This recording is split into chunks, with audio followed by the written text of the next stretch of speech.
chief personal, professional. So that is why learning the sounds are important and powerful. Welcome everyone, and let me introduce the teacher. Cristina Mauricio,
Are you listening?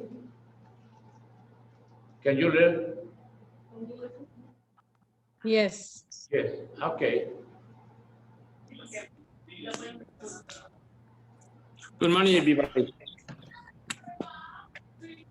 Good morning. Morning. Morning. Good morning. Morning. Hi. Good I'm morning. here. Good morning. Good morning. Morning. Good morning. Good morning.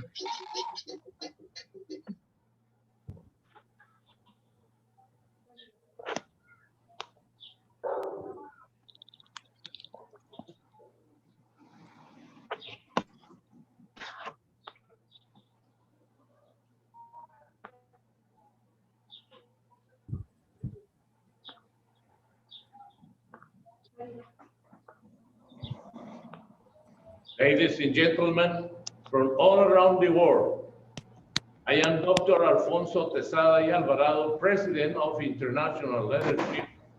It's a pleasure to be here today with so many English teachers and guests who want to improve their knowledge about the pronunciation of this fascinating language. Communication promotes comprehension between communities by the regional, national, or global aspects, leading to better human leadership between all those in the world. I, as president of an organization which trains people to become leaders and public speakers, consider that learning English is an essential and fantastic ability to achieve personal, professional, and academic goals. So that is why learning the sounds are important and powerful. Welcome everyone, and let me introduce the teacher Cristina Mauricio from Mexico. Cristina Mauricio has been a language teacher for more than 20 years in the public and private environments. She uses her creativity to inspire and train her students to learn. Expert in accelerated learning, neuroeducation, and based on humanistic principles. She creates unforgettable learning experiences that will help you become a great observer and achieve your goals. Writer, co-author, and developer of editorial projects, founder and director of Fíjate Bien, in English, pay attention, a language academy with its methodology that enhances the accelerated learning to its students through the digital tools with the artificial intelligence training on pronunciation and soft skills, and leadership and public speaking development. Today, she will present the topic learning the IPA sound through TPR and artificial intelligence. Please welcome her.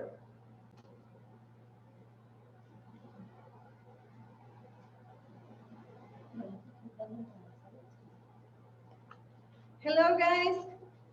How are you? We're going to start today with a magical class, all right? The name of the class is Learning the IPA through TPR and AI. It sounds kind of crazy, right?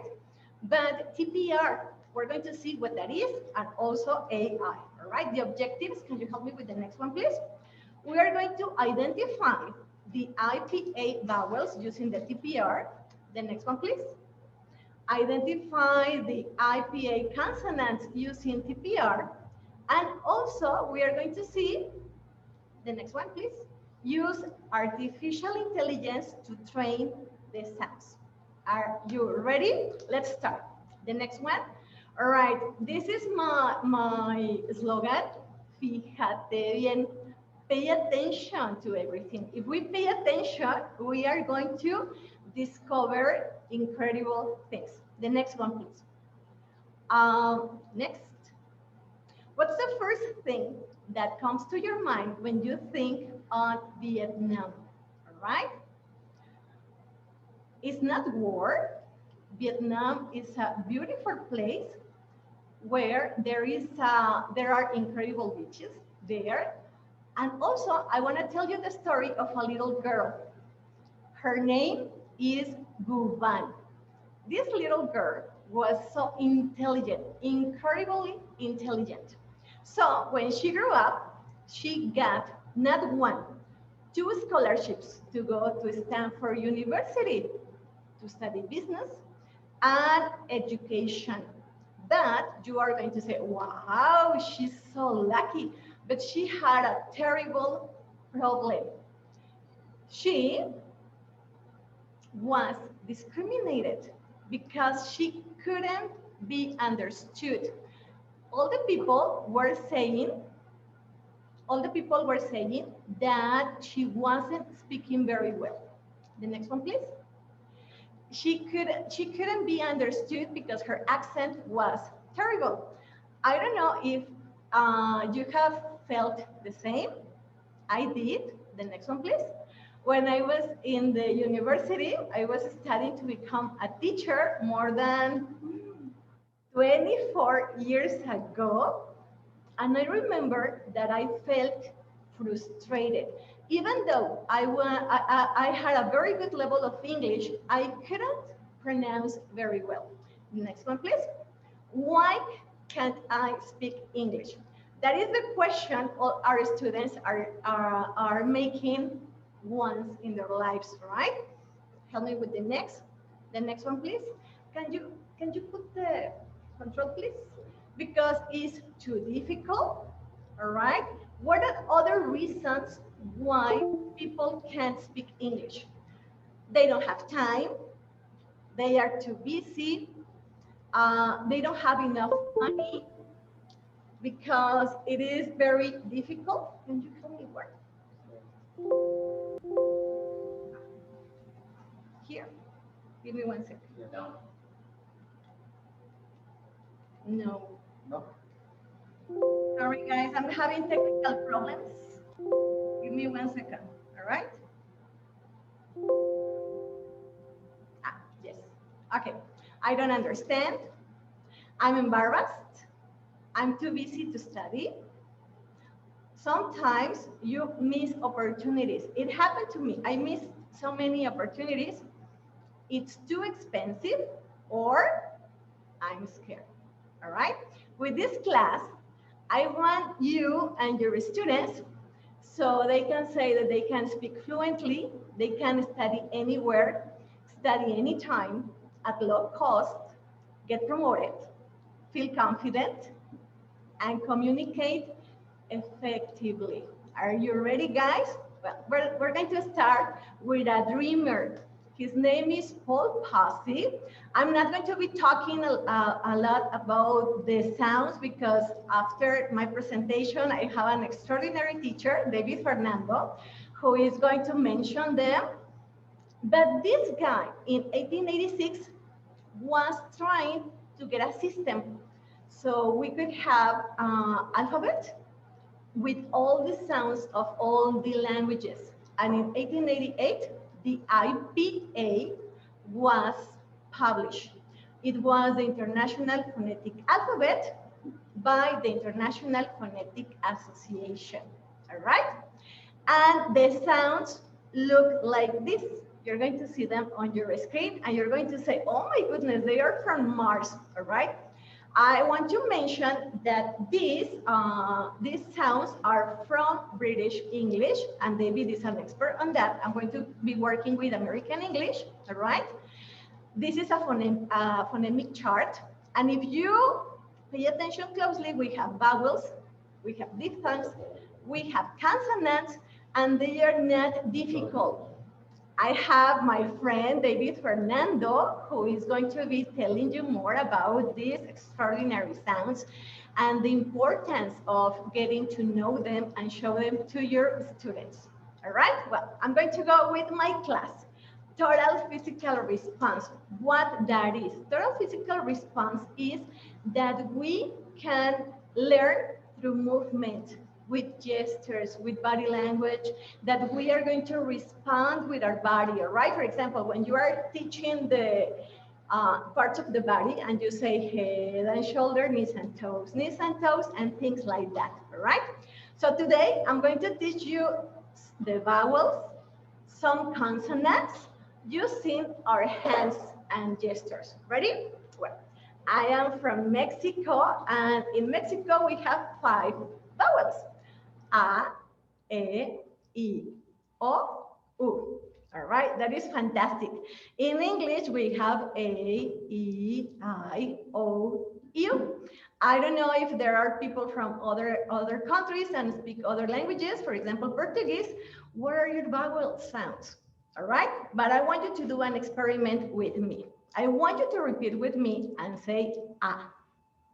Okay, now say E. All right, perfect. Now I. All right, O. And finally, I want you to say U. Now, I want you to think and I want you to tell me where is your tongue when you say those vowels. For example, A, down, E, a little bit above, I, in the middle, O, in the back, and U, can you feel it? That is in the back. Try to do it with me, because this is not going to work if you are not aware of your tongue. Your tongue is the most important part in this class. Because, for example, if we have a Russian guy, a Chinese guy, a Mexican girl, an American boy, we are all humans. We have the same tongue. The position of the tongue is going to be different. All right? Let's continue with the next one, please. Okay? All right. Can you see? Well, these are going to be the IPA vowels, all right? And you're going to say, oh my goodness, they look scary, but check. I'm going to be working with American sounds. David is going to do the other part, all right? Please write down in the chat if you can listen to me clearly, or if there is anything that you are not listening to, please let me know, all right? But I hope it works. Okay. We have 10 sounds for those vowels. Can you believe it? And also we have the diphthongs. That's why English pronunciation is difficult, all right? But not for us, because we're going to master those sounds immediately, all right? For example, for Spanish speakers, these sounds are, they are crazy, all right? But we're going to be working with them today. Ready? We're going to start. Can you tell me what that object is? Excellent, okay? But if we see the spelling, we are not going to say cook, right? How do you pronounce it? All right, let me show you the beautiful sound for this word. And we have, it's going to be this short A. I want you to get relaxed. Open your mouth slightly, only a little bit. It's going to be a very small A, all right? I want you to say with me, ah. And I want you to make this gesture so you can get connected with the symbol, all right? So we have cup. We are not going to say cup. It's going to be cup. Wow, and we have the phonetic transcription. Don't be scared to show this to your students.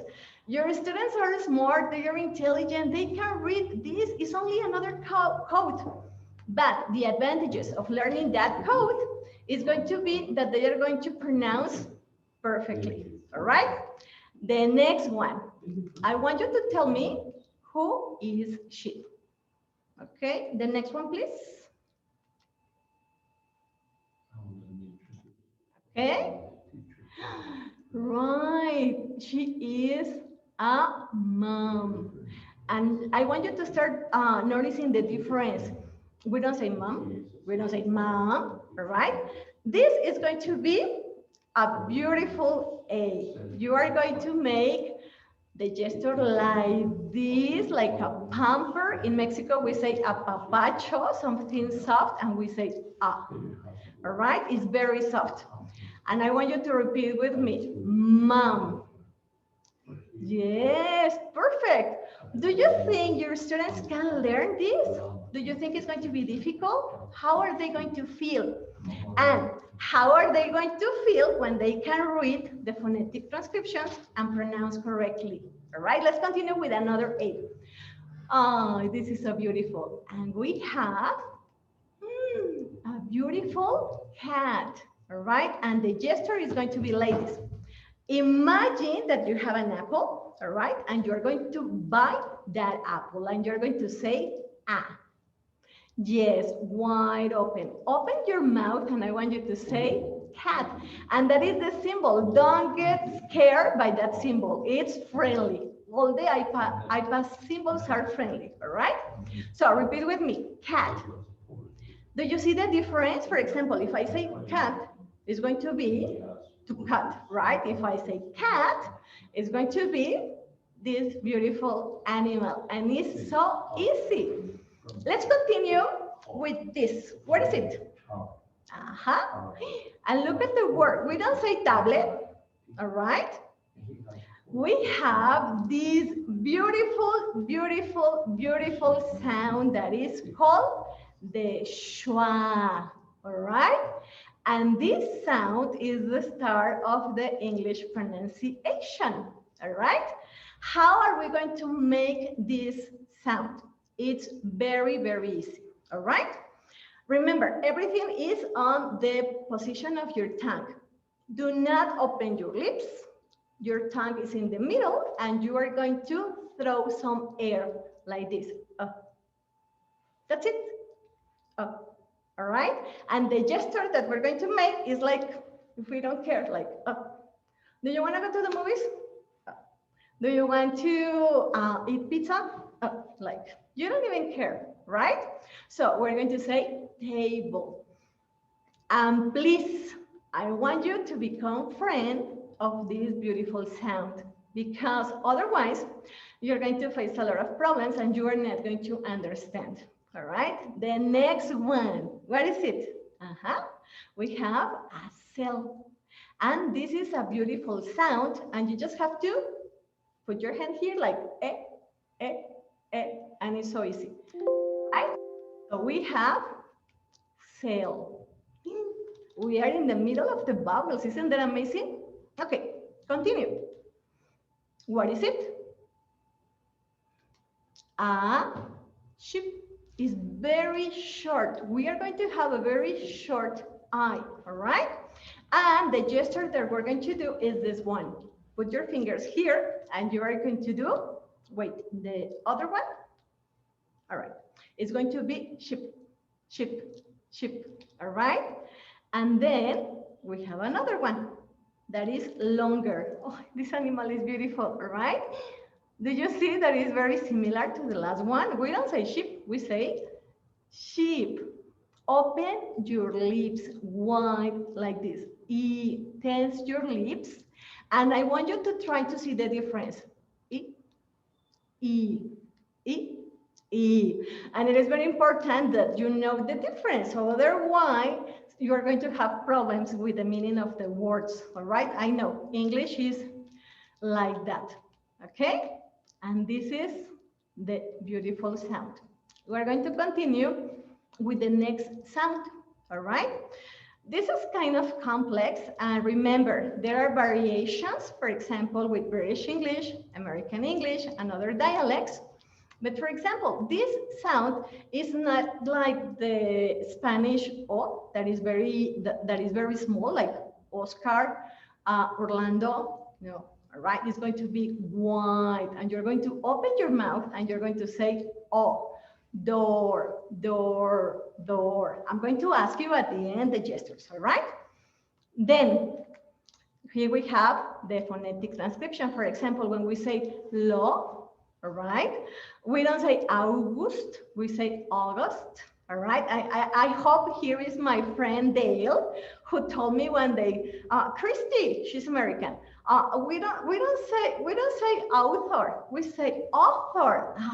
And I was, wow, that's beautiful, because we can improve our pronunciation. All right, then we almost finish with the vowel sounds, and then we have, let me see.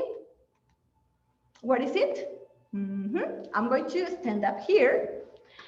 I call this the sofocón in Spanish, all right? Imagine that you're going to press your stomach and you're going to make like, and the word is going to be book, book, book. It's very, very, very short, all right? And finally, we have, good. Did you see something? That we have the same spelling, but different sounds. English is like that, all right? So it's going to be ooh, and the gesture that we're going to do, imagine a circle, and you're going to make like ooh. Excellent, very good, good, good, all right? So let's have a review with all the sounds that we have seen so far, and try to remember the first one. We have a,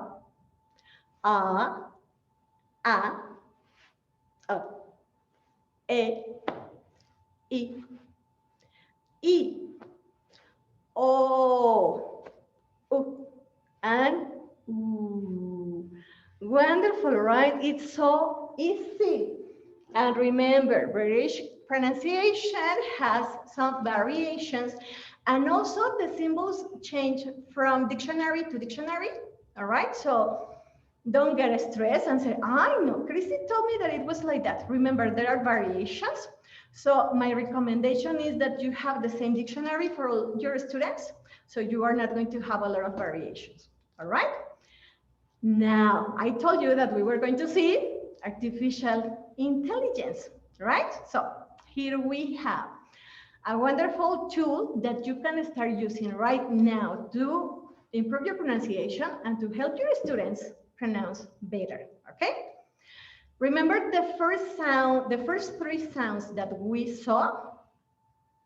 All right, and okay. How do you pronounce these words? With which vowel sound? This one. This one. Let me see. This one. And this one. And the students are going to be like puzzled, right? Like, I teacher like pap, jazz, pan, modern, pan. No, there are differences in those sounds. For example, you're going to download the app. The name of the app is Else Speak. There is free content that you can start using today. And there is also a teacher's dashboard that you can use if you want more information. At the end, I'm going to give you Google Drive so you can see my information, Dr. Tesada's information, and David Fernando's information, some links and some materials that you can use. All right, so you're going to download the app in App Store or Play Store. When you open the app, you are going to have a pronunciation exam. And that is great because it's going to tell you what sounds you can pronounce and what sounds you are kind of low, and it's a great tool. You're going to go down to the left, check the planet in skills, And the content in ELSA is organized in planets. All the sounds with the symbols, with the iPad symbols are divided into planets, all right? So you're going to click on this one that we have the 3 A's. When you click, guess what? You have videos. So you are going to learn how to pronounce them. Isn't that great? Okay, we're going to go to activity 2, listen and record. Okay, and here we have the words. Now we know what sound we have to do with the phonetic transcription. We have that with the arrow, and it's going to be pop, just like that. In that activity, you're going to listen. You can listen slower. You can have a sentence with an example. You can have the definition, and there is extra information. And you're going to see in English, I don't know if you know that page, that is fantastic because you can see the real pronunciation of the word that you want. And you are going to see how people are pronouncing that word, all right? And you are going to record. Okay, let's continue with the next one. Do you know the gesture? Jazz. And we have a vibration. We're going to see that later, all right? Perfect. Then, yeah, the little house, right? We're going to say funk, and we are going to pronounce correctly. Oh, I'm so excited. Then we have fan, okay, like the apple, all right? And modern. Isn't that great? And there are so many activities. There are like 1,700 lessons, all right? Well, we finished with the vowels, and now we are going to continue with the consonants. In the drive that we're going to give you, there are going to be 2 videos, so you can watch again, stop, take your notes, and show it to your students, and it's going to be great. Vowels are short or long, all right? The consonants, they have a characteristic. They are voiced or unvoiced. They have vibration or no vibration. I want you to do something with me. I want you to make the sound of the B and put your hand here. Can you feel the vibration? All right, now I want you to make the sound of the snake. You don't feel anything. That is key learning the consonants, all right? And there are pairs of words, pairs of consonants that have the same position, but the only difference is the vibration or the lack of vibration. For example, if you pronounce t, t, t, your tongue is behind your teeth, and if you pronounce the is the same, and you are not going to feel vibration. Now pronounce the d, the. All right, excellent. Let's start. Well, these are the consonants, and don't worry, don't say, hi, teacher or Christy, my students are not going to understand this. Yes, they can, and they love that because they can pronounce better. Remember, we have American symbols because with David, you're going to see other symbols, all right? So you can recognize the. Maybe you are not going to recognize some, for example. All right. And we are going to see them, all right? They are very, very easy. We're going to see today these 6, all right? The first one, we have this, and I want you to pay attention on my tongue. It's going to be between my teeth, this, and I want you to feel the vibration, the. And did you recognize the vowel? This is not, this is this. How do you pronounce this word? Breathe, breathe, And this one? Bathe, bathe, bathe. And finally, we have this. Excellent, guys. This is a sound that for me was very, very difficult. I have to be honest, because I always say vision, television, and measure, all right? And remember that I told you that we have pairs of sounds. Well, that is one. Okay, I want you to do this. I want you to make this. We don't feel anything, right? Now I want you to vibrate. Excellent, that's perfect, okay? And we have vision, vision. Yes, and I want to tell you something. Did you see that apostrophe? Okay, that means that the next syllable is going to be stressed. So you are going to pronounce with more emphasis, okay? We have vision. I don't know if you used to say television. I used to do that, but check the stress. Television, television. Try to do it, come on. Television, television. Excellent. And then we have measure, measure, measure. Excellent. I'm so happy. What place is this? At gym, all right? And we have this sound that they say, hi, teacher, it's so difficult. Okay. The gesture we're going to do is like gym, all right? It's similar to the last sound, but look at the position of the lips. Okay, let me go.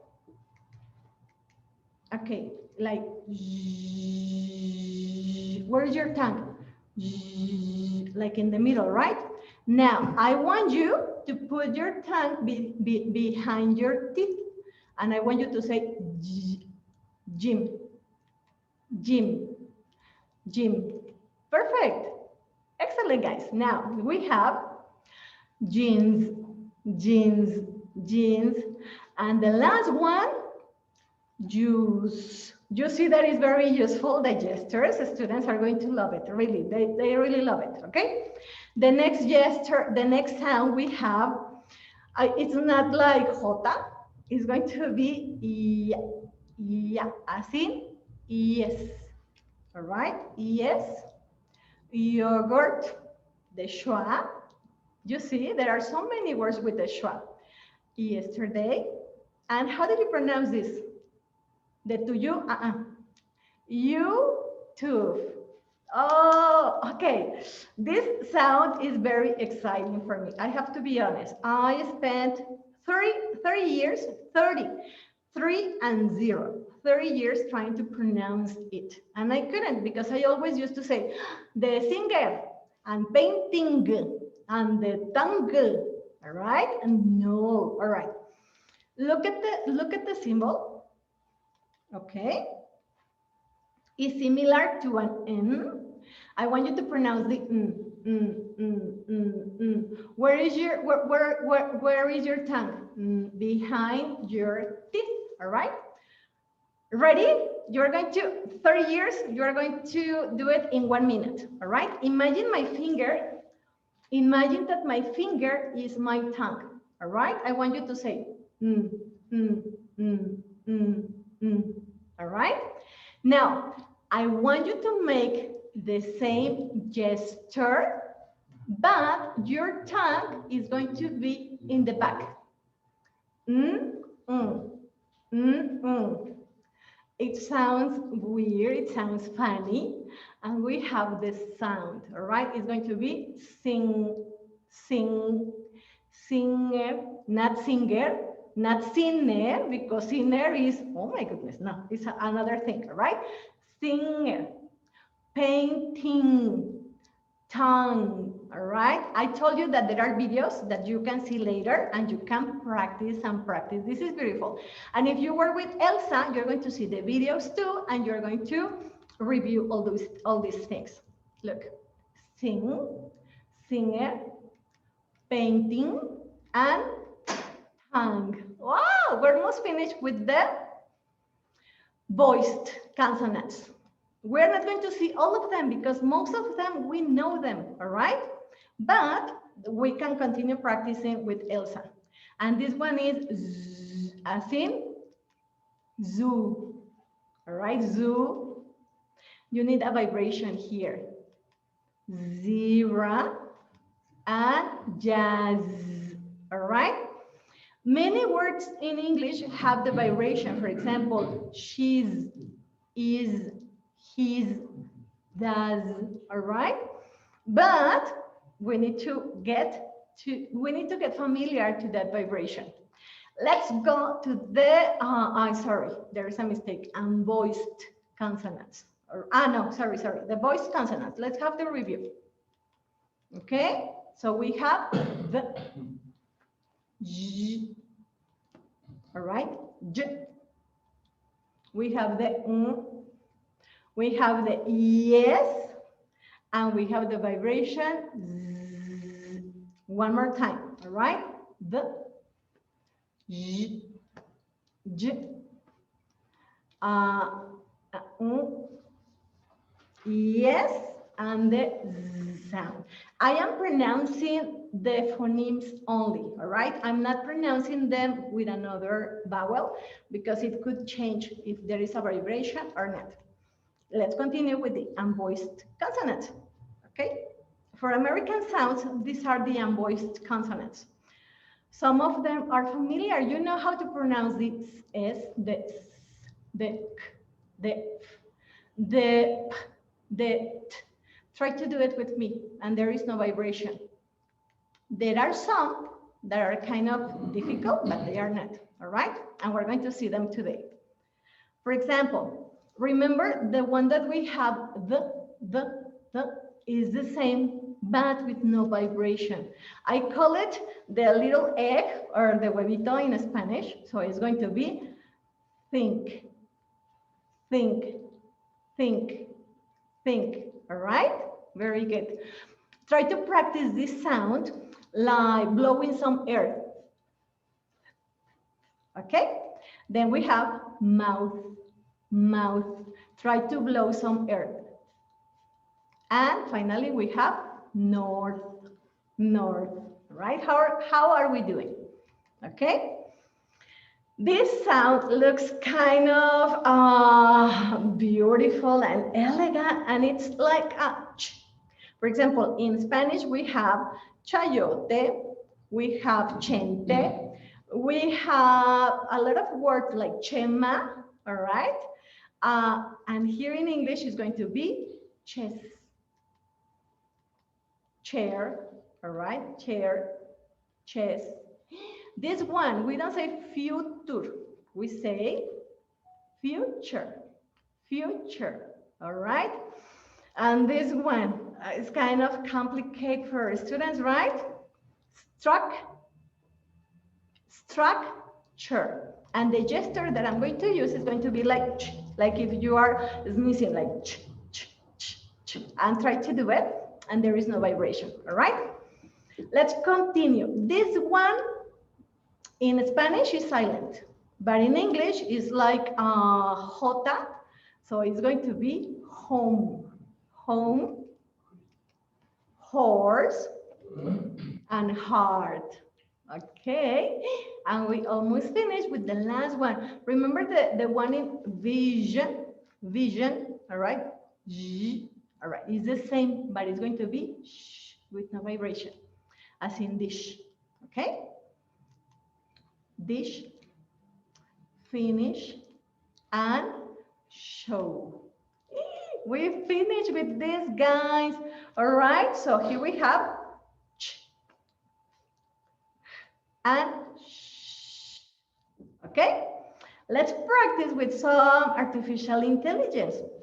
In NELSA, there is a section that is called study sets. It's great. Okay, let me see. You are going to go to the app, and here you can explore other study sets or like study plans. You can create your own list of words.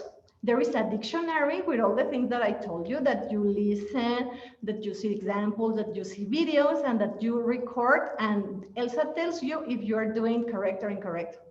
Or you can check your own study sets. Okay, so you're going to go here where it says dictionary. And what I told you, you can explore, create the dictionary or browse your own. And I'm going to give you in the drive that I told you a list of the most mispronounced words. So you are going to see the word, you're going to check the pronunciation, you can watch other people, and you can record. And that is fantastic. Imagine you are working, I don't know, colors, animals, verbs, any kind of vocabulary you are working, and you can create your own study sets, or you can look for one. Let's do very quickly an exercise. What time is it, please? What time is it?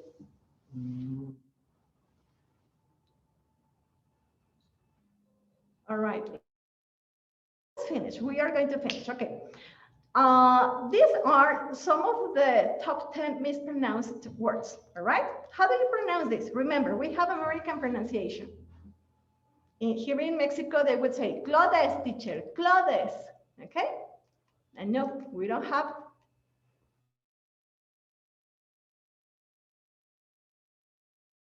Close, close, close. All right. American pronunciation. The next word. In Mexico, our students tend to pronounce like college, right? Okay, check the pronunciation. Colleague, colleague. Yeah, very good. The next one. How do you pronounce this? It's not Iceland, it's island, island, island. The beautiful shore, all right? This word. Sometimes we have like a tongue twister with trying to pronounce these words, right? Look, mountain, mountain. Remember, there are variations, different accents, different dialects, but even in the dictionaries, if you check in word reference, you're going to see different pronunciations and different symbols, and that is fantastic. All right, this one. How do you pronounce? Environment. Environment. Okay, this one. Money. All right, money. Money. Perfect. This one, cousin, teacher. Is going to be cousin. Cousin. All right, so it's very practical to be working with our students, and they love it. Really, really, really, really, they love it. This one, daughter. Daughter or daughter, like in British English. I'm not very good at British English, but David is going to help you with that. He's excellent. And the next word is going to be, in Mexico, we used to call that business. Business. And it's a vibration. Business. All right? And the last one that we have the topic of our class, pronunciation, pronunciation, all right? And here we have, there is a variation there. Remember, there is close, colleague, island, mountain, environment, money, cousin, daughter, business, and pronunciation. Okay, we're going to end in 1 minute. We have 1 minute to finish. All right, and I want to tell you something. Remember the story that I started telling you about Buban, the little girl who was bullied because of her pronunciation?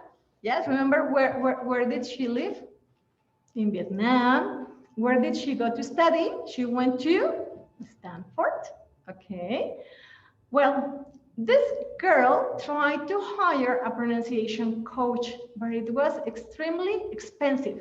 She couldn't afford that. She couldn't afford paying for a pronunciation coach because there were like, it was, I don't remember the amount of money, but it was expensive. So she was in Stanford, and this beautiful girl is a dreamer. And she was looking at her classmates and she said, oh my goodness, I have the most intelligent people in the world in Stanford. Why don't we have a pronunciation coach in an app? And it's Elsa, the app that I talked to you about. This is Buban. She's so beautiful. And she has a quote that I really like it. Don't be afraid to ask for help. Line up as much support as possible. Lean on the colleagues and friends you trust in your communities and networks. People are so valuable. Buban. Okay, so please try it out. Give it a chance. Don't be scared. I was very shy. I couldn't speak in public, and look where I am now. I am with my friend, Dr. Tesada, who is an expert speaker, because I wanted really to go and achieve my dreams, to make them true. So you need to prepare to speak better. I'm not perfect. I'm learning. I am very humble. I have a lot of mistakes when I'm speaking. I recognize that. I'm not a native speaker, but I'm studying. And I think that that is the most important. And you teach that to your students, because sometimes they are so scared to make mistakes that they are quiet and they miss opportunities. All right? I'm gonna offer you guys 50% of discount with the coupon Fíjate 15. And in the drive, I'm going to give you the link so you can buy the license. It's not expensive, it's cheap, and it's worth it. Okay, we're about to finish.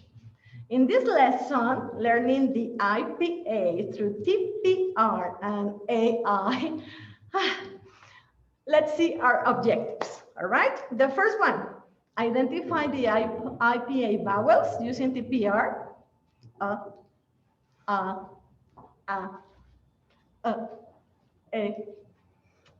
E, E, O, and U, all right? We did it? Put a check mark. Okay, the next one. The next one, please. Identify the IPA consonants. Remember that we didn't see all of them. If your students already know those consonants, why to worry about those consonants? Because they already know it. Only if there are variations, for example, with the R, that is different in English and in the native language, all right? And the last one, use artificial intelligence to train the sounds. We did it? Yay! Thank you very much. I think I'm on time.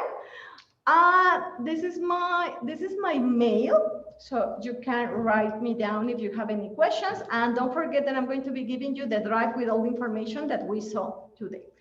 Thank you very much, guys. And Dr. Tesada. Yes. Thank you.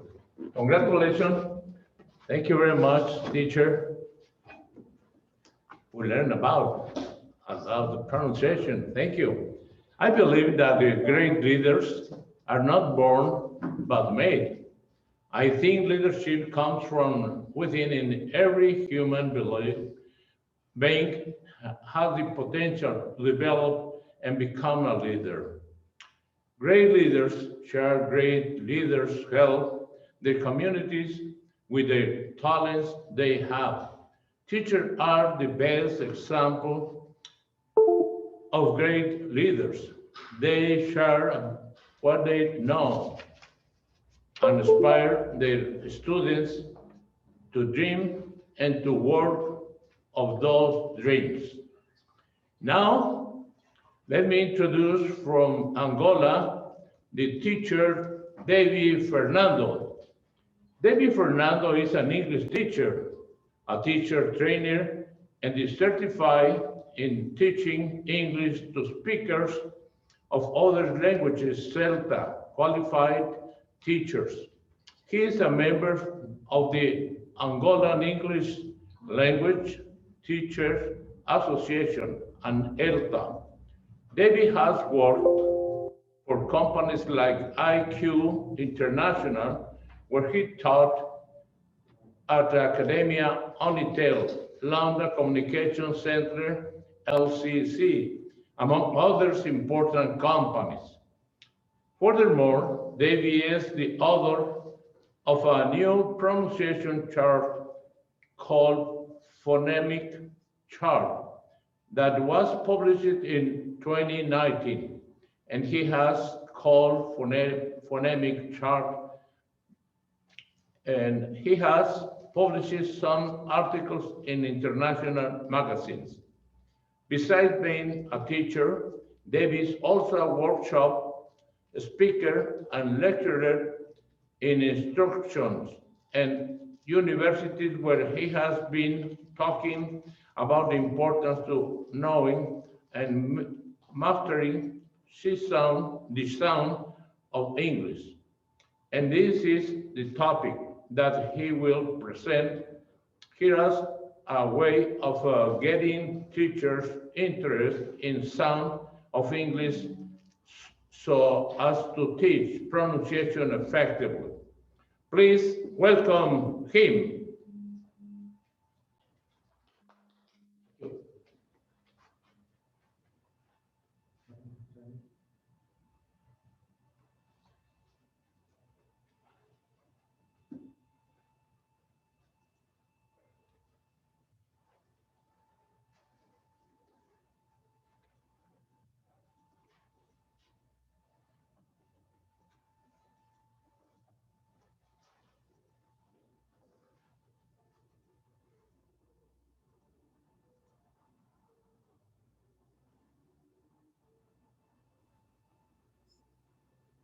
Good afternoon, good morning, good evening, everybody who's watching us, wherever you are. Thank you, Dr. Alfonso, for the introduction. I'd like to correct something. I'm not a lecturer, but a teacher. And the universities and also the institutions which were mentioned there, I do not work for those universities, but I was there as a presenter. I went there to run a presentation. So I'm a teacher, not a lecturer. As I've just said, thank you for the introduction. The importance of knowing and mastering the sounds of English is the topic which I am going to share with you, to talk about it. And it's been almost 2 years since I started running presentations on this topic. And it's been really nice. It's been a very nice experience talking to different teachers and also future teachers. Can I have the slide, please? Cristina? Cristina? Okay, the importance of knowing and mastering the sounds of English. That's my topic. And we have, the next slide is, how many phonemes are there in standard Southern British English? Does everybody in this room know the number of phonemes that there are in SSBE? There are 44 phonemes. So as I said, there are 44 phonemes in standard Southern British English. And how helpful are they when teaching pronunciation? This is something which we'll see when we are done. We'll see whether they are really important or not. Why do English teachers need to know and master the sounds of English? Is it really important for teachers to know the sounds of English? The next slide, please.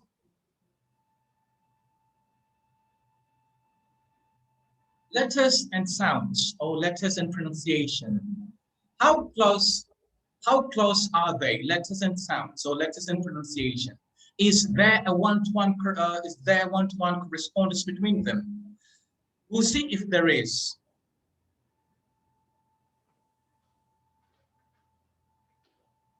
Next slide. Okay, we have the English alphabet. As everybody knows, that there are 26 letters in the English alphabet. but how helpful are they?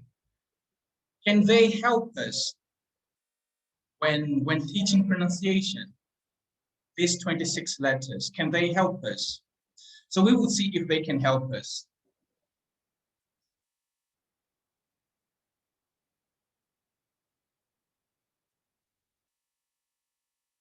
I have the next slide.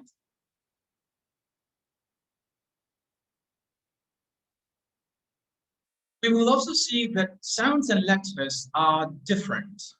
And from when we realize that sounds are really different from letters, we will know that when we are teaching pronunciation, we cannot refer to letters, but sounds.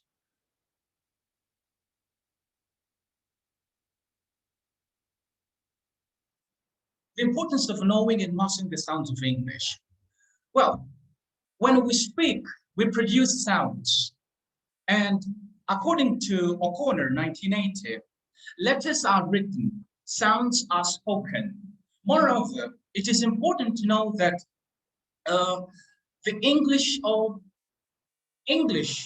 system, or in ordinary English system or spelling, it is not always important, or it is not always, it is not always easy to know what sounds a certain letter stands for. For example, let's look at good, go, food, flood. These words, they have one thing in common in terms of letters. They have the same letter, the same vowel, which is O. But this letter O has got different sounds. For example, in go, we have a diphthong, which is O. In food, we have oo. In good, we have oo. And women, okay, women, we have I. O is being pronounced I. And when we look at flood, we have a. So, as I said, that sounds are spoken and letters are written. And according to May 2012, there isn't a one-to-one correspondence between letters and sounds. So as I've said a few minutes ago, that when we are talking about pronunciation, we cannot talk about letters. We have to talk about sounds. Why? Because English uses a very different spelling or alphabet. So this alphabet, the alphabet that English uses is Roman alphabet, and this alphabet was not designed to write English sounds, but Roman. So when we are talking about English pronunciation, we should always remember that there isn't a one-to-one correspondence between them. So we have to separate these two elements or things. So that's why teachers need to know sounds so that they can teach pronunciation effectively. And we will see that when we are referring to things like connected speech, linking, intrusion, and so forth, we will see that sounds play a very important role. Can we have, please, the next slide? Okay, sounds and ED. We have S and ED, sounds and S. How many ways is S, third person singular, plural nouns, and possessive case or apostrophe S? Sounds and ED. How many ways is the ED pronounced? So we will see in the next slide that the S, third person singular, plural nouns, and also possessive case or apostrophe S is pronounced in 3 different ways, and so is ED. And its pronunciation or their pronunciation depends on the last sound of the stem, and that's what we will see in the next slide.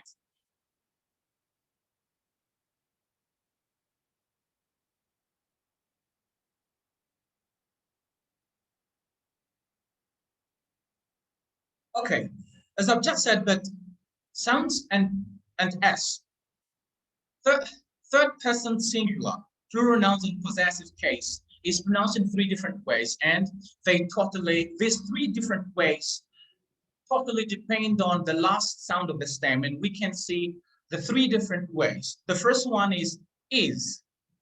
That's B, Z, Z, C, S. Okay. Now, when is S pronounced is? It is pronounced is if the stem ends in the following sound. S, Z, Sh, J, Ch, and J. Example, we have manages, kisses, teaches, watches. So when we have these six sounds, the ed, or I mean, S will be pronounced is. B, we have Z. S is pronounced Z if the stem ends in a voiced consonant sound, except Z, J, and J, and a vowel sound. So if a verb or a noun ends in a vowel sound or a voiced sound, except those that I have just produced, and I can repeat them, Z, J, and J, S is pronounced Z. Example, turn, we have turns. Leave, third person, leaves. Climb, we have climbs. Enjoy, enjoys. If we look at, so that's the way that S, third person, singular, plural nouns, or apostrophe S is pronounced. The last one, which is S is pronounced S if the stem ends in a voiceless sound, except S, S, Sh, and Ch. Example, speaks, stops. Sounds and ed, regular verbs. As I've just said, that ed is also pronounced in three different ways. And these three different ways, they also depend on the last sound of the stem. The three different ways are id, and t. So when is the ed pronounced id? It's pronounced id if the stem ends in te or de. So I'm talking about sounds, not letters. Example, wanted. The last sound of want is te, and the last sound of need is de. So when we are talking about, when we are teaching the pronunciation of past simple regular verbs, and we have a verb that ends in te or de, the ed must be pronounced id. For example, wanted, needed, and we can have some other verbs like print, printed, ended, and so on. B, we have de, ed. Ed is pronounced, as you can see there, is pronounced de if the stem ends in a vowel sound or consonant sound, but except de. We have, for example, we have listened. So it's not listened, but listened. And lived, lived. Enjoy, enjoyed. Stay, stayed. The last one is te, or t. As everybody can read there, can see there, regular verbs are pronounced, or the ed is pronounced te if the stem ends in a voiced, a voiceless sound or unvoiced sound except te. Example, finished, finished, kissed, stopped, developed, and some other verbs. So here, once again, it's very important for teachers to know and master the sounds of English. Okay, we sometimes see, and I'm sure that you've already seen some teachers talking about teaching the pronunciation of the ed or the pronunciation of third person or third person singular pronouns or apostrophe s, referring to sounds. Well, I think that it's not good to mention letters. So we should talk about sounds, because before we see the spelling, first what we first hear is the sound. So first we have to produce, because as I've already said, that there isn't a one-to-one correspondence between spelling and letters. So we have to be, we have to know that. We have to be aware of that. So next time, if you have to be doing that, if we are talking about, if you're teaching S, the pronunciation of S, or the pronunciation of the ED, you have to talk about sounds so that you can help your students differentiate sounds from letters. So here, this is the importance of knowing and mastering sounds, the sounds of English when talking, when teaching the past simple of regular verbs, and also plural nouns, singular, third person singular, and also apostrophe S. Now let's see another important, some other importance of knowing and mastering the sounds of English in the next slide, please.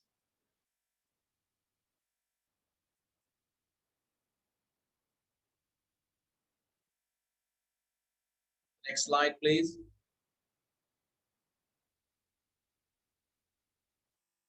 Sounds and aspect of connected speech. Some people want to speak very fast, and some people want to teach, to understand how linking, assimilation, intrusion, and some other aspects of connected speech work. But they do not know that before they master, before they know how linking and also assimilation, intrusion, so on work, they need to know sounds. So you can't master, you can't understand the aspects of connected speech if you don't know the sounds of English. For example, you have, my father is a farmer. Okay, we have father. This is very easy. Let's just go back to linking consonant to consonant, linking consonant to vowel. Okay, if you look at consonant, consonant ends in a consonant sound, which is te. The next sound is te. So when you are teaching linking, we have linking consonant to consonant. You have to drop one sound. You have to drop te, because the word, this word consonant ends in te, and the next one starts in a consonant sound, which is the same consonant sound, I mean te. So you have to drop it. It's going to be consonant sound, not consonant sound, but consonant sound. We have, for example, we have re, the rest sound, for example. So if you want to link it, we will have to say, for example. And assimilation or intrusion, we have linking re, we, ye. My father is a, my father is a, father is a. So you have father is, you have to link father is, and you have father ends in re sound. So you have to say father is, and is ends in is, it ends in z, which is a consonant sound. So you have to link it. Father is a, father is a. So where you have three words, you will just, when you speak, you will just say one, you will make it one, father is. Now, do you work in an office? We have 1, 2, 3, 4, 5, 6 words. But when you speak, you will not say, you will not speak all those 6 words. What will happen? We have do you. Okay. Do ends in, the weak form of do is the. So we have schwa the. What will happen? The next word ends in or starts in ye. Do you. So you can make it j, j, j. And we have work in an office. You will not say, do you work in an office? Do you work in an office? You will say, work in an office, work in an office, work in an office. So we have work ends in ke sound. The next one ends, starts in a vowel sound, which is it. And then we have ne, in, and we have n, we have office. So what will happen? You have to link it and make it one. Work in an office. to work in an office. And the next one is go out. Go out. If you speak very slowly, you will say go out. But if you speak fast, you will have to introduce a sound which is not there. So when you write go out, we don't see, or you don't see the wet sound there. But when you speak, you have to introduce wet, and you say go out, go out. And the next one, do it. When you write, you can see that, but we do not have wet, do it, but we say do it, do it, do it, go out, do it. Okay, so here we use wet sound. I am a teacher. We have I, and am. I ends in a diphthong, and the last diphthong, I has I. Okay, this word I is pronounced I, and the last vowel sound is it, I, it. And the next one starts in a vowel sound. As I said, it's schwa. So what will you do?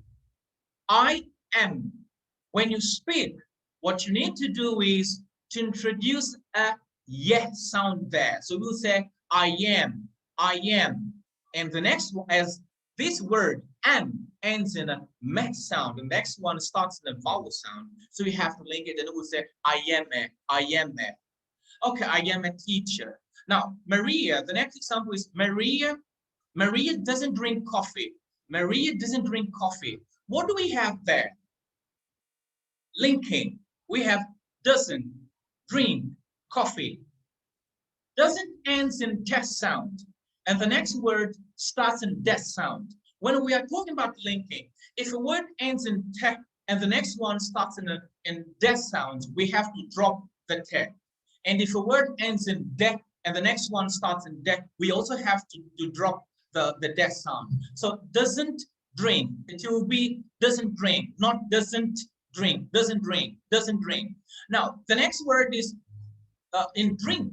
Drink ends in ka, drink, ka, and the next one starts in ka sound, the same vowels, the same consonant sound, which is ka. So drink coffee, drink coffee. So you have two ka there, two the same sounds.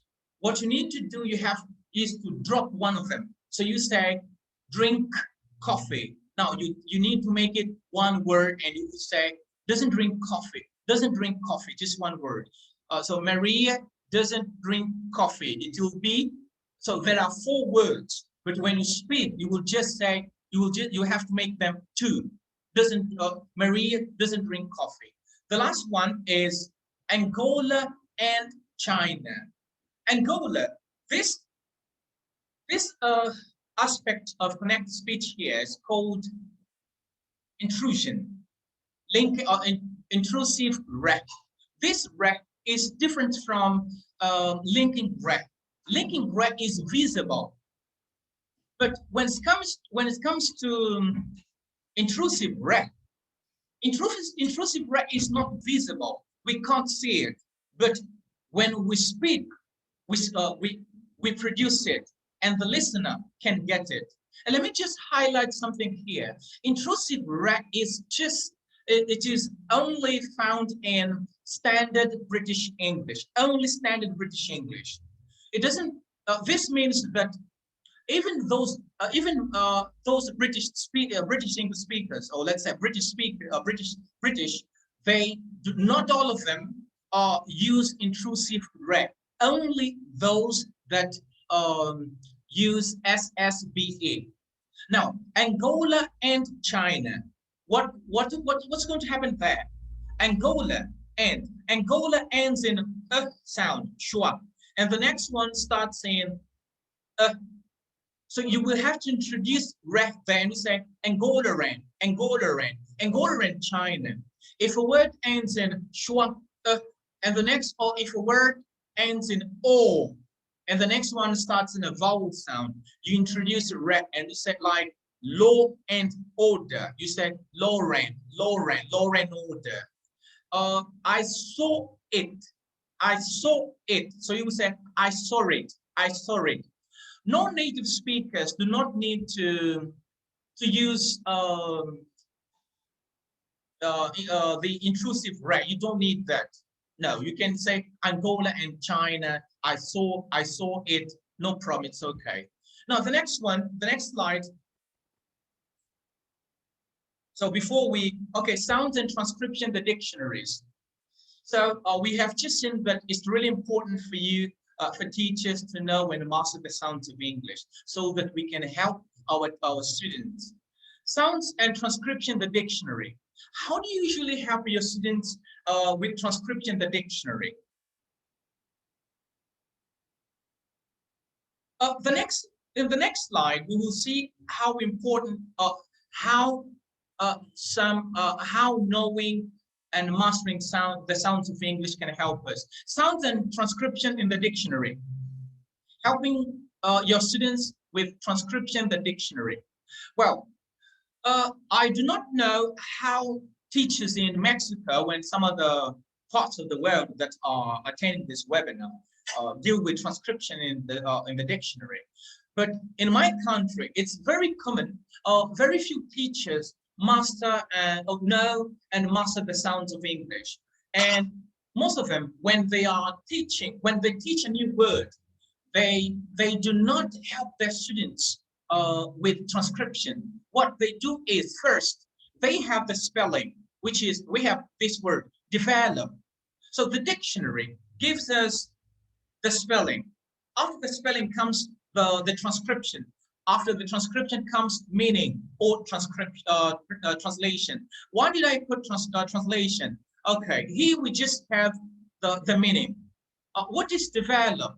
So develop, the transcription is develop. When we know and master the sounds of English, and also when we are able to identify the stress or which syllable is stressed, we will be able to help our students. The thing is, very few teachers have been helping their students deal with transcripting the dictionary because they do not know the sounds, either master them. So when we know them and they know how to identify which syllable is stressed, so it will be easy. Now let's go back to the examples. Develop, transcription, develop. The stress is on the second syllable, which is ve. So it's not develop, but develop. After transcription comes the meaning. Now what some teachers do is they show the spelling to their students and they skip the transcription and go straight to translation if they are using bilingual dictionary. And if it's monolingual, they go straight to the meaning. So it's important for you to know the sounds of this language, of the language that you have been teaching.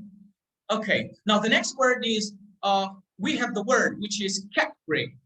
Transcription, we have category, meaning, I didn't say the meaning of develop, but you can see one of the meanings of develop. Okay, let's go to category. Word, category, transcription. We have the transcription there, and that's British. The spelling, we have the transcription, and the stressed syllable is the first one, which is so we say category, not category, but category. And the meaning, you can see the meaning. If you use a bilingual dictionary, you will see the translation of this word. So it's important for you and I as teachers to know the sounds of this language so that we can help our students deal with the transcription, the dictionary. It's really important for us to know that. Okay, I hope you could get the importance of the sounds of English, and you can start helping your students deal with transcription. The phonemic chart created by Dapher Fernando.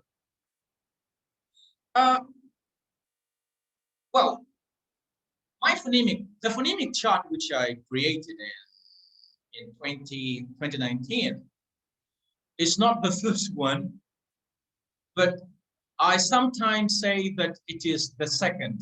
Why do I usually say that the phonemic chart that I created, the second phonemic chart, because I used the IPA. And for you to create something, or for you to design something, you need to base on something. When Professor Adrian Underhill created the first phonemic chart, he used the IPA. He used the vowel quadrilateral. So for you to create the phonemic chart, you need to go to the international phonetic alphabet, which is the IPA, and that's what they did. Okay, so the phonemic chart that I created has got the 44 phonemes of Standard Southern British English, the symbol that we usually find in the dictionaries, plus the triphthongs and also extra information. Okay, the next slide, please.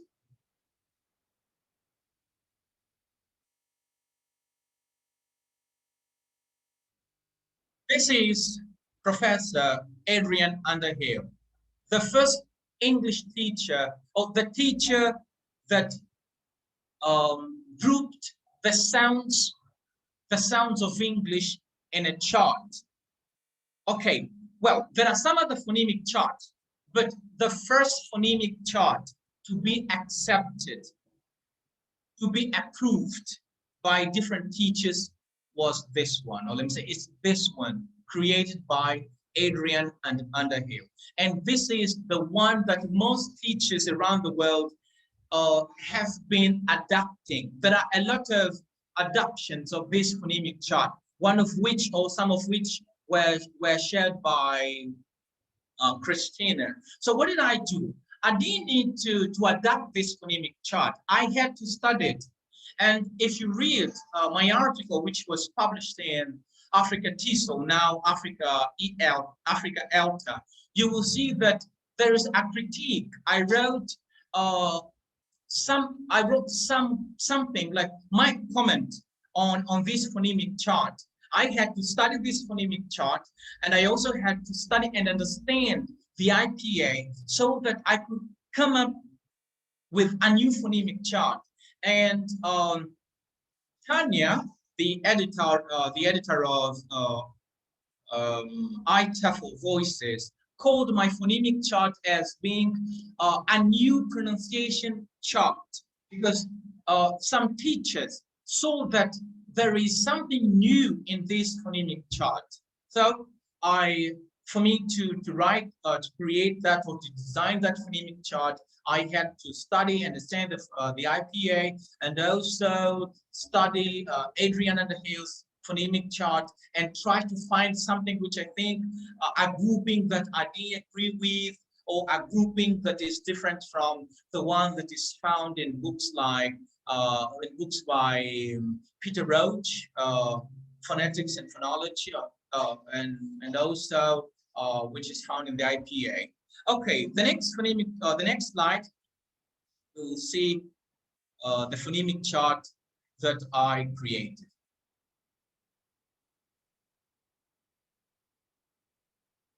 Okay, there's this phonemic chart. For it to be created, or for me to group, to find this design, it took me something like 3 months. And I didn't work alone. I worked with a professor, a lecturer. He's a lecturer, he's not a professor yet. A lecturer from Faculty of Humanities of Agustín Neto University, called Apolinario Salvador. He was one of the editors, and also, yes, he was one of the editors, and he was very tough. He was one of the persons that was really tough. He was always going after me, saying that if I want to publish something which is scientific, I really need to show evidence. I need to show people that it is really scientific. And another person that also worked with me was a friend who is, he did language and English literature at the same university where lecturer Apolinario lectures. Is called Nkezi. and he might be in the room as well. So he was also one of the person that worked with me, and some other people. So some people, when they look at this phonemic chart, they say that I see nothing that you brought. But what I usually, but when they read the phonemic, when they read the IPA, when they study the IPA, when they study the phonemic chart, or the way that not O'Connor, but Roach grouped, Professor Roach grouped the sounds in his book, Phonetic and Phonology, they understand that this phonemic chart is different. It's not an adaptation.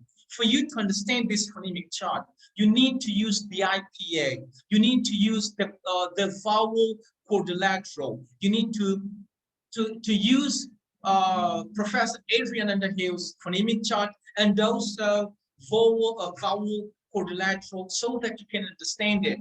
If you don't do that, and you just look at the phonemic chart, you will say that there's nothing new. Okay, I will understand. I will understand that there's nothing. If you say that there's nothing new, sure, I will understand that. Why? Maybe because you didn't study that. But if you said that, like some of the friends who did that, they studied that at first. They said that there was nothing new. But when they studied that, they text me saying that, man, it's different. There are a lot of things that are new. One of them, some of them are the extra information which we can see, like the grouping. You find front, central, and back. You also find information on the monophones or pure vowels, the number of monophones. You also find stress, what stress is, primary and secondary stress. Whereas Professor Adrian Underhill's phonemic chart, it only shows you the symbols of primary stress and secondary stress. And you will only know that those two symbols are about stress if you read his books. His book, which is about, whose title is Sounds Foundation, or the other one, or the book by Professor Hammer. I think it's about ELT. I can't remember the title, but there's one of his book which is really famous and used by professors and when they are teaching ELT. And you also find information, like you also find triphthongs. You find triphthongs, and Professor under his chart, you don't find triphthongs. So this is innovation. And you also find the number of information of diphthongs. And we can see that there's a group, there's a diphthong which is disappearing. You find this information. And you also find the information on rhotic and non-rhotic accent, and so on. And you also find the number of triphthongs. You also find the number of how vowels, how consonants are classified. And consonants in this phonemic chart, first we have voiceless and voiced. But when it comes to the position, a manner of articulation, you can see, you find the plosive, fricative, affricate, nasal, lateral approximant, and also approximant. So I used my they are not used according to the place of articulation, but manner of articulation.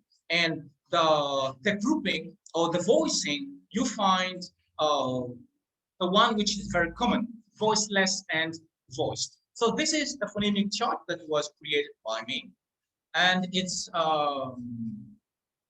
been used by some teachers in Angola and also in Namibia and abroad. It's in Germany, Munich, and also a professor at Derby University is likely to use it. I spoke to him last week. He hasn't started using it because of you know that the current situation, it's COVID-19 and there are no face-to-face classes. So he told me that he hasn't started using it, either hasn't the teacher in Munich. So they haven't started using it yet because they are not teaching face-to-face classes. In Angola, it's being used in some universities and also in some schools. Okay, so this is the phonemic chart created. It's usually called the phonemic chart from Angola. When to use the phonemic chart in the classroom? Well, you can use it whenever possible. Use it when a student is having problem to produce a certain sound. For example, a student is saying, instead of saying finish, is saying finish. So with the phonemic chart in the classroom, you can show the sound. So three ways, or let me just try to mention two. One of them is teacher produces the sound. It says like, okay, it's sh, finish, not finish, but finish. So you say shh. If the sound is stuck somewhere in the classroom, like mine, which is behind me, so you show the sound and say shh, finish. And if the student is if the student stressed the wrong syllable, so you can ask the student to read the information on stress, or you can show the stress mark. So that's one of the ways through which you can use the phonemic chart. The next slide, please. Next slide, please. Okay, these are some teachers, or this is one of the teachers that has been using the phonemic chart. I have just shared how to use the phonemic chart and when to use it. But remember, when teachers do not know the sounds of English or either master them, they will always be referring to sound or to letters rather than sounds. So it's important for you to know them so that you can help your students remember them as well. And when students know the sounds of English, they will be able to differentiate letters or spelling from sounds, and they will also be able to deal with transcription in the paper dictionary. The next one, please. The next slide.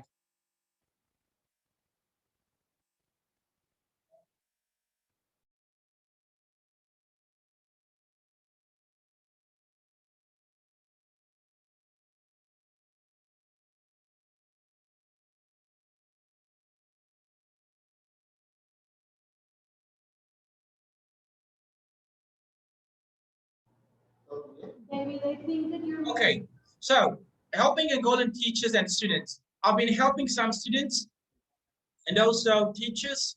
Well, let's just go to the next slide so that people can see what I have been doing. I'll be speaking and people will see. So this was a webinar, not a webinar, but a workshop which I ran last year in January. I was talking to a group of teachers, and these teachers they work for the Ministry of Education. So I was helping them.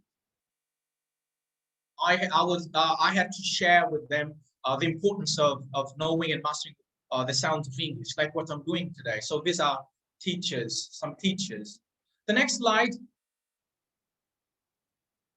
So I have been helping.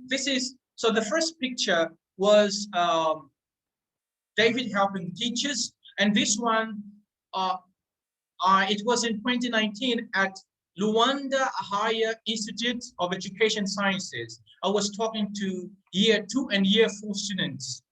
So they are doing English language teaching methodology. So it's very important for them as future teachers or teachers to be, it's very important for them to know and master the sounds of English so that they cannot make some mistakes that our forefathers made or some of our colleagues and friends have been making. So they are future teachers. They need to know and master the sound of English. So the presentations that I've been running with teachers, they are usually done by me, just me, without any help. But with teachers has been it's been in partnership with the Angolan English Language Teachers Association, ANELTA. And this is me in Kwanza North. Kwanza North is a province, one of the 18th provinces of Angola. So I was talking to future teachers as well. The next slide. So I've been working with teachers and students as a way of promoting this phonemic chart. And the purpose has been to get teachers' interest in knowing the sounds of English so that they can teach pronunciation effectively. This is a teacher using the phonemic chart in Luanda. The next slide, please. So from now, so we'll be just seeing structure, pictures. This is also a teacher. He attended one of my presentations. He found it interesting and he got interested in the sounds of English and decided to be using the phonemic chart in the classroom as being a teaching tool. The next slide, please. And we are about to finish. So this is when you have the phonemic chart in the classroom, I printed one like this one, like the one that we can see. You will see that it's going to be like that. So students can, it's visible. Everybody in the classroom can see it. The next one, maybe the last one.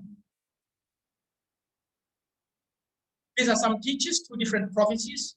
Wish, it's also a province, and Bengal, it's also one of the provinces of Angola. So they've been using the phonemic chart in the everyday classes. So one of them on the left, we have a teacher teaching it in a language school, and the other one using it in a public school. So, so you can use this phonemic chart in both in a public school and also a language school. The next one, I hope it's the last one. Next slide, please. Okay, this is Namibia. I was in Namibia. The last picture was in Namibia 2020. And so in a school called Rossing Foundation. So as I said, the phonemic chart is also being used in Namibia. And Namibia is one of, it's a neighboring country.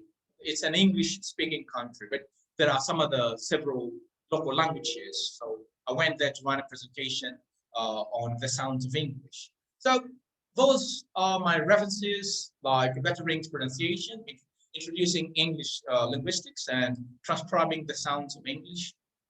So thank you for attending this webinar, and thank you for listening to me. That's it for today. Thank you so much.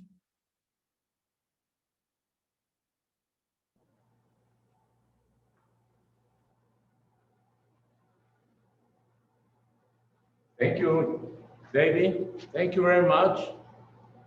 And I hope to see you again. Want, because to want is to have the power to say yes. One, because in wanting I can perform my dreams. One is ordered to enjoy and to be happy with your job.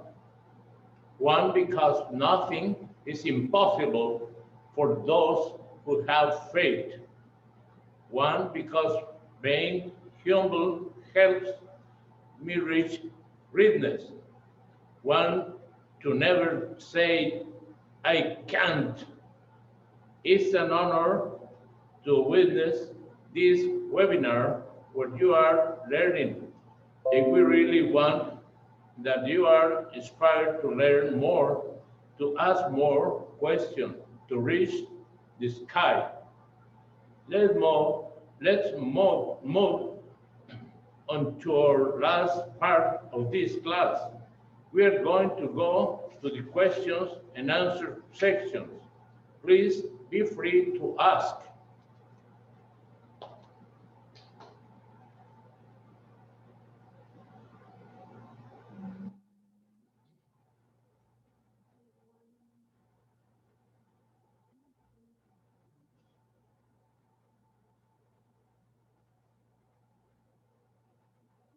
guys, if you have any questions, please let us know. We still have like 10 more minutes.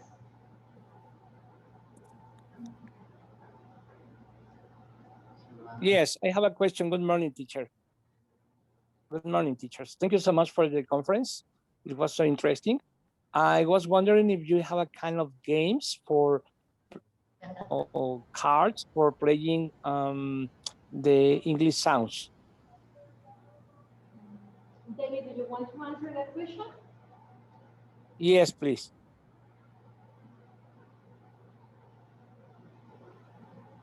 David, I didn't get the question. can you make your question again, please?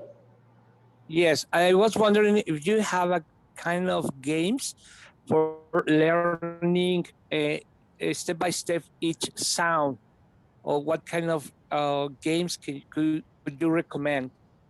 Again, Christina, do you want to answer this question? Well, I usually you don't need to the first thing that you need to know is that you do not need to teach the sounds in a day. No, sounds should be integrated. You have to teach them like in a day, and it's going to depend on what you are going to teach. Imagine you are talking about the human body. You ask your students, what's this? Okay, maybe I think Armando is a Portuguese speaker. Well, you say, what's this? The student will say face. Some can say fuss.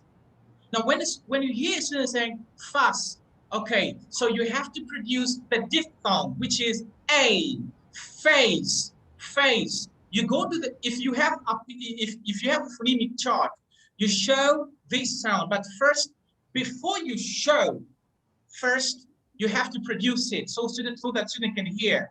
So first you say face, face. Repeat after me, face, a. After that, you show the sound.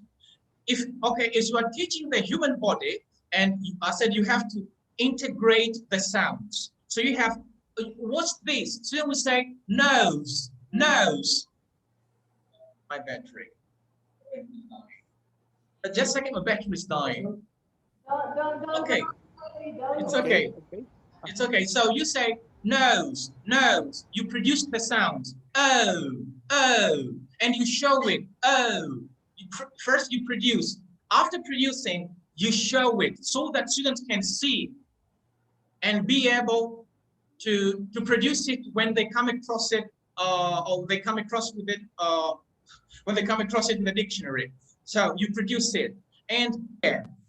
This is ear. So you have to incorporate it. Another way of teaching the sounds in the classroom is through if you are talking about food and drink. Let's talk about food. Okay, you have vegetable, or you have food itself. This word, food. What do we have? We have ooh. It's a long vowel sound. So you have to say ooh, food. You produce the sound. After you have produced it, you have to show it so that students can see, because there are in your classroom, there can be auditory learners or visual learners. So you have to produce for the auditory learners, and you have to show it for the visual learners. And so that the auditory learners can also see and be able to recognize it. Thank you so much for your valuable comment. Thank you so much. My pleasure. Okay, there are some other ways. I would like to add to this. I use a lot of games. If you want, you can send me an email and I can share you some. I already, guys, sent you the Google Drive with David's information, Dr. Quesada's information, and my own information and some links. And what I also use, I use songs. There are songs with lyrics with the IPA. Do you want to see what that is? It's going to be very short. Look, and you are going to love to do this with your students, because students love music. Tell me if you can see my screen. Can you see my Yes, screen? Yes? yes, Can we you can. listen? Yes, we can. Yes, we can. Can you listen?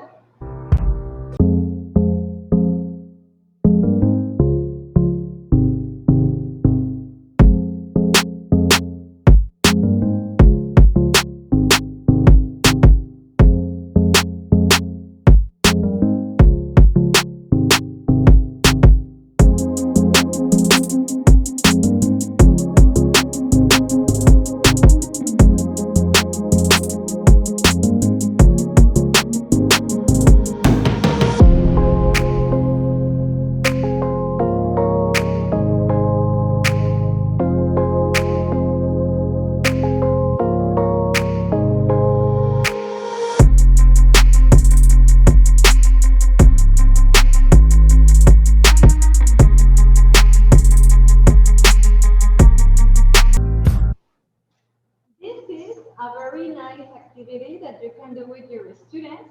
There are lyrics in American and British English, so you are going to love it. It's a different way so your students can connect to the symbols. Some of the biggest problems is that they are scared and they don't want to use them because their brain is like blocked because they think it's difficult. But when you show them that it's easy and you play with the sounds, the results are fantastic. Also with the app Elsa, there are a lot of games that you can use too. For example, with minimal pairs, you can make competitions in the classroom because they get a score and they can compete. All right. If you have another question, I would like to listen, guys. Hello, I have a question. First, it was very interesting. Thank you. I have a question for teacher David, and it is in which level will be most appropriate to teach pronunciation using this chart, like basics or a bit higher? What? Well, you can start. You can teach pronunciation from the first day your students enter your room. From the first day you start teaching English. Your first lesson, like nice to meet you. For example, you say nice to meet you, nice to meet you. Okay, but we said nice to meet you. When you speak fast, nice to meet you, nice to meet you, meet you. So first, nice to meet you.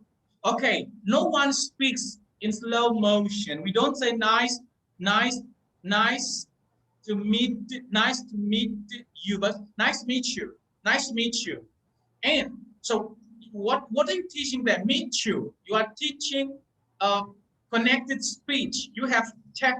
If a word ends in tech and the next one starts in yet, they coalesce. They form a new sound. And this new sound is ch. So you have nice meet you, nice to meet you. And when you say and you, and you, and you, and you, so you have that and yet. If a word ends in that and the next one starts in yet, they coalesce and form a new sound, which is check. So say and you. So when you say and you, okay, and you can say and you or and you. So from the moment you tell your student and you are teaching them pronunciation. And like, what's your name? You live in a flat. Pronunciation. Pronunciation, we have, when you teach stress, you are teaching pronunciation. When you teach the sounds of English, for example, repeat after me, oh, food, ooh, you are teaching pronunciation. So when you say, okay, develop, the stress of capable, don't say capable, say capable. When you say the stress is to the first syllable, capable.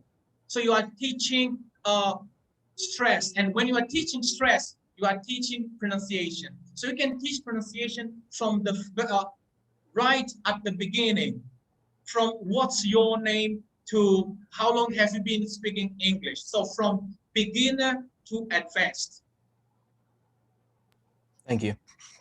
You don't need to wait for your students to know a lot of words. No, because if you don't teach pronunciation right at the beginning, your students are likely to grow with those mistakes. And when the mistakes are already with us, it's going to be very difficult for them to get rid of them. Thank you, David. Thank you, Jaime, for your question. Pleasure. And what I do, I am doing research. I am developing a course. And I start, before I teach the verb to be, before I teach vocabulary, before I teach anything, I teach the sounds, all right?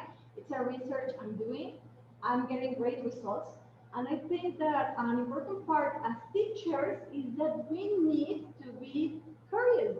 If we are asking something, we should go, make the questions, experiment, make theories, and then make laws, like the scientific method. Why not to work as scientists in our classes? We can get lots of information, we can get better results, we can evaluate the way we are teaching, and that is fantastic, all right? So I invite you, Jaime, to try. If you say, okay, is it possible? Do it.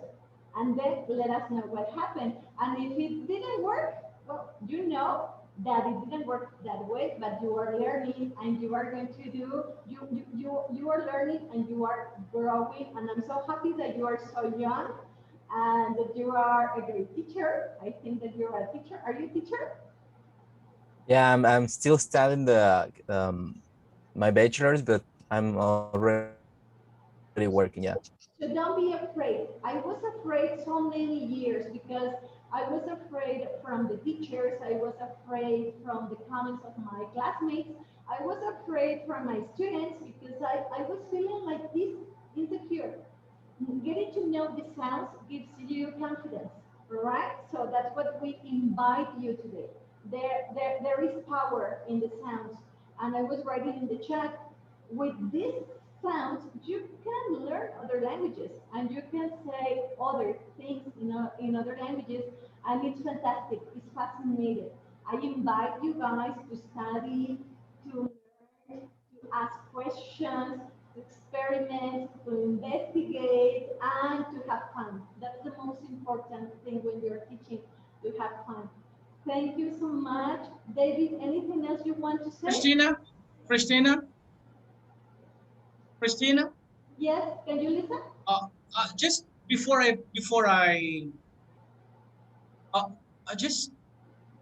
we leave, there might be some other questions, but let me just try to thank, I think, 3 people that are in this room. Yeah, before we leave or before I forget. Can I do that? Yes, of course, sure. I'd like to thank the presence of my professor, Professor Mateta. He was my professor, professor of finance and phonology. Wow. He was, so it's a great honor to have him on the other side, or to have him in this room. Professor Matet, professor of finance and phonology at Faculty of Humanities of Agustín Neto University. And also, I'd like to thank the presence of lecturer Caetano Capital, who is the president of ANALTA. And the last but not the least, my boss, and my boss, Manuel Afonso. Okay, so actually the list is very long. I can see some of the people here, but I would like to thank these ones because, excuse me, because they are my masters, and it's important for me to mention them. Yeah. Thank you so much, and hello, all of you, and it's an honor. I want to thank also Dr. Quesada, who made this event possible. He is the president of Liderazgo Internacional, International Leadership. There is an association to promote public speaking, to teach people to speak properly. So he's my mentor, and I'm so happy also Pablo, who was helping us with the computers and the technology, and Natalia, who is my daughter, and she was also here helping us. So guys, thank you so much. If you have any questions, any more comments, you have our links, our Facebook pages, our mails, the information that you need to contact us, all right? It was an honor being with you today. So, see you guys. Have a nice. See you. Bye-bye. Thank you Okay, very thank much, you. Ruth I and really love that. everybody. Thank Bye. you. Bye-bye. Thank you. Thank you. Bye bye. Much. Bye Thank you. bye. Bye. Bye. Bye. I really enjoyed Okay, that. I really enjoyed that. Very good. Thank you. Bye. See I you. appreciate the time. Thank you, Mr. teacher. Fernando, Yeah. Thank you very much. See you next Yeah, time. I'm here. Yes. Okay. is Juan Arnaud speaking? Thank you. Christine, there's someone talking. Juan Arnaud. Yes, do you have a question? No, I don't have a question. Okay. Mr. David, Mr. David? Yes. There's someone talking. Okay, so yeah, this is Manzambi. So it was actually a pleasure to be a part of this webinar. Actually, this is what I said before, that should be a great pleasure. Okay, so I really love that, Mr. Dapher. This is Manzambi. Thank you very much. Pleasure. Okay, Mr. Fernando. Yeah, Here I am. I'm listening. Yeah, So thank you actually, very there are two. much. Was amazing. Thank you. I hope you start. I hope this webinar was helpful. And forget to put it in YouTube or Yes, it was. yes, you can see. Goodbye. Teacher David. Yes. Teacher David. Yes. Yeah, good evening. Good evening. There's someone talking. Yeah, that's your namesake, Mr. Fernando. I want to thank you so much for the good, for the very good things that you've said. I could learn that much, and I hope we can get more meeting like that. Thank you. I hope I have helped you. Yeah. Christina, Yes. do you think Okay. I know that some people have already left. Do you think we should give a word to the president of ANELTA? Yeah, sure. Dr. Caetano, are you there? I can't see Professor Mateta. He might have left. Dr. Caetano, are you there? Yes, I'm here. Can you hear me? You've been helping me with some presentations as the president of ANELTA. And I could mention the name of ANELTA here. If anything that you'd like to share with us, although most people have already left. No, thank you very much. It was a pleasure. I think you have just opened the path, and now you are moving ahead, sharing what you have been doing so far. We congratulate and we thank you all, the audience, for attending this event. And if you could promote more and more David's work, we would encourage and we would appreciate. So all the best for the organizers of this event. And we, ANELTA, we are here to promote and help other initiatives. Thank you very much. Okay, thank you. Professor Matet has left. I don't know if Mr. Manuel Afonso would like to say something before we say goodbye. There's also someone who has been helping teachers in Rwanda.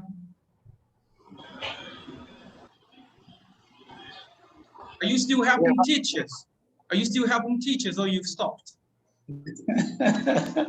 This is our business, helping. Like you've been helping us, so we can't stop. We just need to follow you, and it's a really great responsibility, not only for you but for the Ministry of Education, because your project is really interesting for for the education as such. That's why I would really be happy if Mr. Tet was still in the room. We would be something like a person to get in touch with the Department of, I think is training in the Ministry of Education. So as your project is spread all over the country. Yeah, I believe I'll do my best to help you on this regard. Of course, Anelta is there. We'll be using Anelta for this purpose. 100% of my support as usual. Yeah, you've been helping me a lot. Okay, Chris, do you have someone who you want him to speak? Because I mentioned 3 people: the president of Anelta, Mr. Mr. Afonso, and Professor Matet, who's not here. Do you think there's someone who you want to? Yes, Dr. Quesada wants to say something. There, you can see. Okay. Wait, give me 1 sec. Can you see him? Yes, we can. Can you see Dr. Quesada? Yes. Thank you very much, and have a nice weekend. Thank you, Cristina. Thank you, David. Yes. I'm so happy to be connected with you guys. You are so far away from Mexico, and it is wonderful to get connected through learning, dreams, and motivation. All right. So keep growing, keep studying, and we are here if you need anything. We are open, and we welcome you with our open arms. Okay. Okay. So, thank you, everybody, and see you next time. Yes. See you. Bye, bye, guys. Bye. I think no one wants to leave the room. Bye, bye. Yeah.